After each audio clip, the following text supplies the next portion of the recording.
मुझे मेरे शौहर की बात सुनकर बहुत ज़्यादा खुशी हुई, क्योंकि मैं वैसे भी अपनी माँ के साथ ही रहना चाहती थी। डॉक्टर ने कहा था इनके पास वक्त बहुत ज़्यादा कम है, जब तक वह हमारे साथ हैं तब तक मैं उनके साथ रहूंगी। मेरे शौहर ने मुझ पे कोई रोक टोक नहीं लगाई और फिर 1 महीने में मेरी माँ उस दुनिया से रुखसत हो गई। मुझे उनकी मौत का गहरा धक्का पहुंचा था। अपनी माँ के स्वयं के बाद मैं रुखसत होकर अपने शौहर के साथ आ गई, लेकिन मैं अभी अपनी माँ के गम से बाहर नहीं निकली थी कि मुझ पर एक और बहुत बड़ी कयामत टूट पड़ी। अपने शौहर के साथ आने के कुछ ही दिनों के बाद मेरे शौहर की भी एक हादसे में मौत हो गई और ये खबर मुझ पर आसमान टूटने की तरह गिरी थी। मुझे समझ नहीं आ रहा था मैं क्या करूं। मेरी दोनों बहनों ने भी मुझसे बिल्कुल वैसे ही ताल्लुक तोड़ लिया था जिस तरह मेरे बाप के मरने के बाद तमाम लोगों ने मेरी माँ से ताल्लुक तोड़ लिया था। मैं बिल्कुल अकेली रह गई थी। मैं जवानी में ही बेवा हो गई थी। मेरे शौहर को मरने आज दूसरा दिन था जब उसी रात अचानक मेरे घर के दरवाजे पर एक फकीर आया और बोला, तेरा शौहर जिंदा है, बस तुम रात 3 बजे इसकी कब्र के पास जाना। उसकी बातें सुनकर मैं बहुत ज्यादा डर गई थी, क्योंकि आजकल दुनिया में बहुत ज्यादा फ्रॉड चल रहा था। मुझे ऐसा ही लग रहा था कहीं ये आदमी मेरे साथ कुछ गलत करने का इरादा ना रखता हो। भला रात के 3 बजे कोई कब्रिस्तान में कैसे जा सकता है, जबकि मेरा शौहर तो मेरे आंखों के सामने ही मरा था। मैंने फौरन उसी वक्त फकीर के मुंह पर दरवाजा बंद कर दिया, लेकिन मुझे हैरत हुई जब अगली रात दोबारा वही फकीर आया। दोबारा उसने मुझसे वह बोला। मैंने दोबारा उसके मुंह पर दरवाजा बंद कर दिया, लेकिन अब उस फकीर का आना जाना रोज मेरे घर पर लग रहा था और वह कहने लगा, मैं तुम्हारा बुरा नहीं चाहता, तुम एक बार रात के 3 बजे कब्रिस्तान में जाकर तो देखो, तुम्हारा शौहर जिंदा है। आखिरकार एक दिन उसकी बात मानकर मैंने कब्रिस्तान का रुख कर लिया और रात के 3 बजे अपने शौहर की कब्र के पास जाकर बैठ गई। अभी मुझे अपने शौहर की कब्र पर बैठे हुए कुछ ही देर हुई थी कि मुझे ऐसा लगा जैसे कोई मेरे पीछे आ रहा है। मैंने जैसे ही मुड़कर देखने की कोशिश की, मेरे सर पर किसी ने बहुत भारी चीज से वार किया और मैं उसी वक्त बेहोश हो गई। जब मेरी आंख खुली तो मैं एक घर के अंदर बंद थी, जो मेरा घर नहीं था। इस घर में 2 कमरे थे और दीवारें ऊंची ऊंची थी। एक छोटा सा किचन था जिसमें खाना पीने का सारा सामान रखा हुआ था। ये नया घर देखकर बहुत ज्यादा मैं डरने लगी और अब मुझे समझ आ गया था कि उस फकीर ने मुझे बेवकूफ बनाया है। ये जरूर मुझे किडनैप करने की कोई साजिश होगी, लेकिन ये लोग मुझे अगवा क्यों कर रहे होंगे? मेरे पास तो पैसे भी नहीं है जो मैं इन लोगों को देकर छूट जाऊं। इसके बाद मेरा तो इस दुनिया में भी कोई नहीं है जो मुझे छुड़वाने के लिए इन्हें पैसे दे। फिर इन लोगों को आखिर मुझसे ऐसा कौन सा लालच था जिसके पूरा करने के लिए इन लोगों ने मुझे अगवा कर लिया था? उसी वक्त मुझे किचन के अंदर एक खत लिखा हुआ मिला, तो मैंने जब उस खत को पढ़ा तो मुझे पता चला ये मेरे लिए लिखा हुआ था, क्योंकि इसमें लिखा हुआ था कि घर में ज़रूरत का हर सामान मौजूद है। इस घर से भागने की कोशिश भी मत करना। जो कुछ भी चाहिए हो तुम्हें यहीं पर मिल जाएगा। तुम्हारे कपड़े, तुम्हारा सामान, सब चीज़ें यहीं पर मौजूद हैं। ये तहरीर पढ़कर मैं बहुत ज़्यादा हैरान हुई और भागकर कमरे में गई। वहाँ अलमारी में देखा तो वाकई वहाँ मेरे कपड़े रखे हुए थे और मेरी ज़रूरत की हर चीज़ रखी थी। यहाँ तक कि जो कपड़े मेरी माँ ने मुझे जहेज के तौर पर दिए थे वह भी यहाँ पर रखे हुए थे। मुझे यह पहेली बिल्कुल भी समझ में नहीं आ रही थी। इस इंसान ने मुझे अगवा क्यों किया था और ये मुझे इस घर में क्यों रख रहा है? मैंने यहाँ से भागने की बहुत कोशिश की थी, लेकिन दरवाजे पर बहुत बड़ा सा ताला लगा हुआ था और खिड़कियाँ भी बाहर से ही बंद थी और इस घर की दीवार इतनी ऊंची थी कि मैं चाहकर भी कभी इन दीवारों को फलांग नहीं सकती थी। मुझे समझ नहीं आ रहा था कि मैं इस घर में क्यों हूँ और मुझे कौन लाया। और फिर एक रात मुझे दरवाज़ा खुलने की आवाज़ आई, जैसे कोई बाहर का दरवाज़ा खोलकर घर में दाखिल हुआ हो।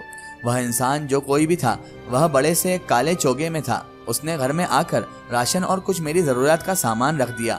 मैंने उससे कहा कि तुम कौन हो, तो उसने मुझे डांट कर चुप करवा दिया और कहा कि मुझसे दूर रहो। मुझे उसकी आवाज़ कोई जानी पहचानी लगी, तो मैंने कहा मुझे लगा है तुम्हें मैं जानती हूँ, तुम कौन हो, जल्दी से बताओ। तो उसने कहा कि वक्त आने पर तुम्हें पता चल जाएगा कि मैं कौन हूँ, फिलहाल तुम खामोशी से इसी घर में रहो। मैंने पूछा तुम मुझे बिला वजह इस घर में क्यों रख रहे हो, मेरा अपना घर भी है। मगर उसने मेरी कोई बात नहीं सुनी और वापस चला गया।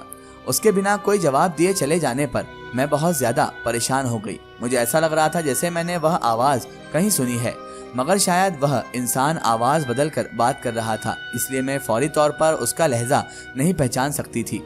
लेकिन मैंने इतना तो सोच लिया था कि अब मैं इस इंसान का पता लगा कर रहूँगी। आखिर इसने मुझे क्यों अपने घर में कैद करके रखा है, जबकि मेरा कोई कसूर भी नहीं है। इस तरह कुछ दिन यूं ही गुजर गए। मुझे उस घर में अकेला रहते हुए अब आदत सी हो गई थी, क्योंकि वो बंदा हफ्ते का राशन देकर गया था तो हफ्ता भर तो उसके आने का सवाल ही पैदा नहीं होता था। लेकिन आज हफ्ता पूरा हो गया था और अब वह आएगा, इसलिए मैं इस बार चौकन्नी होकर बैठ गई। इस बार उसके बारे में पता लगाकर ही रहूंगी। जैसे ही रात हुई मैं एक तरफ छिपकर बैठ गई। रात के 12 बजे से 1 बजे के दरमियान उस घर का दरवाजा खुलने की आवाज आई तो मैंने अपने हाथ में एक डंडा पकड़ लिया। जैसे ही वह इंसान राशन लेकर आया तो मैंने उसके सर पर बहुत जोर से डंडा मार दिया। डंडा सर पर लगने से ही वह इंसान दर्द की वजह से चीख उठा और सारा सामान फर्श पर गिर गया। वह अपना सर पकड़कर जोर जोर से चीखने लगा। उसकी चीख सुनकर मैं डर गई और दरवाजा लगा दिया। मैं नहीं चाहती थी कि वह बाहर चला जाए, और जब मैंने उसके नकाब को हटाया तो ये देखकर मेरे पांव तले जमीन निकल गई कि वहाँ कोई और नहीं बल्कि मेरा अपना ही शौहर था, जिसे देखकर मैं कुछ पल के लिए साकत रह गई।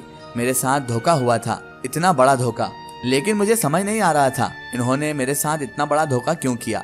अपनी ही मौत का ड्रामा अपनी ही बीवी के सामने क्यों रचाया। मैंने उनको लेकर अंदर चली गई और कहा कि अब ये सारा ड्रामा करने की कोई फायदा भी नहीं है, कोई जरूरत भी नहीं है। आप क्या कर रहे हैं ये सब, मुझे पूरा सच बताएं। अगर आप भी मुझसे सच नहीं कहेंगे तो मैं हमेशा हमेशा के लिए आपको छोड़कर चली जाऊंगी। तो वह कहने लगे कि नहीं, तुम ऐसा मत बोलो, तुम ही तो पूरी दुनिया में मेरी एक अकेली अपनी हो। मैं ये सब कुछ मजबूरी के खातिर कर रहा हूँ। मैंने कहा ऐसी भी कौन सी मजबूरी आ गई जिसकी वजह से आपको अपनी ही मौत का ड्रामा करना पड़ा। तो उसने कहा कि मैं भी तुम्हारी तरह एक बहुत ही गरीब घराने से ताल्लुक़ रखता हूँ। मेरे पैदा होते ही मेरी माँ गुजर गई। उसके बाद मेरे बाप ने ही मुझे पाला पोसा था। हमारे एक छोटी सी दुकान थी जिसमें कॉस्मेटिक का थोड़ा बहुत सामान रखा हुआ था। इसी दुकान के जरिया हम दोनों की जिंदगी का गुजर बसर हो रहा था और मेरी पढ़ाई का खर्चा भी चलता था। लेकिन एक बार पुलिस हमारी दुकान पर आई और मेरे अब्बू से कहा कि वह जाली कॉस्मेटिक बेच रहे हैं। पुलिस मेरे बाप को पकड़ कर ले गई और हमारी दुकान हमेशा हमेशा के लिए बंद हो गई। बल्कि इसके बावजूद भी 5 लाख का जुर्माना मेरे बाप के सर आ गया। मेरा बाप ज्यादा से ज्यादा 1 लाख तक जमा करवा पाया। इसके बाद पुलिस का जुर्माना ना भरने के लिए मेरे बाप को कर्जा उठाना पड़ा। पुलिस का जुर्माना तो अदा कर दिया, लेकिन कर्ज जैसे मर्ज ने हम लोगों को जकड़ लिया था, क्योंकि अगर 4 लाख असल था तो इसका 3.5 लाख सूद था। कुल मिलाकर 8.5 लाख रुपए का कर्ज हो चुका था और वो हमें देना था। मेरे बाप ने आधा कर्ज तो अदा कर दिया, मगर बाकी का आधा कर्ज वह अदा नहीं कर पाए और उनकी एक हादसे में मौत हो गई।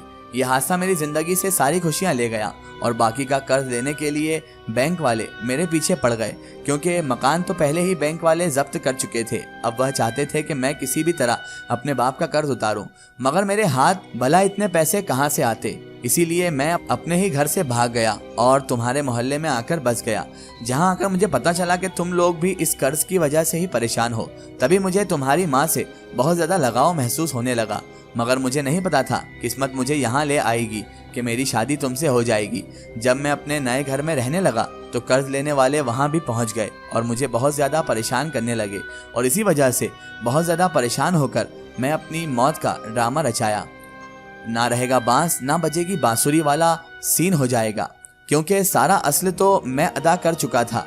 अब सूद की बारी थी, इसलिए मेरी मौत की खबर सुनकर वह लोग ठंडे पड़ गए, मगर मुझे तुम्हारी हिफाजत करनी थी। इसी वजह से तुम्हारे घर फकीर बनकर आता था कि तुम रात के वक्त कब्रिस्तान में आओ और मैं तुम्हें यहाँ ले आऊँ। जब आप मुझे यहाँ लेकर आ गए थे तो फिर मुझे बताया क्यों नहीं दिया गया कि आप ही हैं? मेरा आना जाना क्यों बंद कर दिया? मैंने तुम्हें इसलिए नहीं बताया क्योंकि बैंक वाले तुम्हारे तलाश कर रहे थे। मुझे और मेरे बाप को जलील करने के बाद अब उनका निशाना तुम थी। मेरी मौत के बाद सारा पैसा तुमसे निकलवाने की फिराक में थे, इसीलिए मैंने तुम्हें वहां से गायब करवा दिया और यहाँ छिपा कर रखा ताकि वह लोग तुम तक ना पहुँच सके। मैं आहिस्ता आहिस्ता करके कर्जा चुका दूंगा, लेकिन फिलहाल मेरे पास पैसे नहीं थे। इनकी बातें मुझे उदास कर गईं। कर्ज एक मर्ज है, कितनी जिंदगियां बर्बाद कर देता है ये कर्ज। इंसान 2 वक्त की सूखी रोटी खा ले, मगर कर्ज की दलदल में कभी छलांग ना लगाए।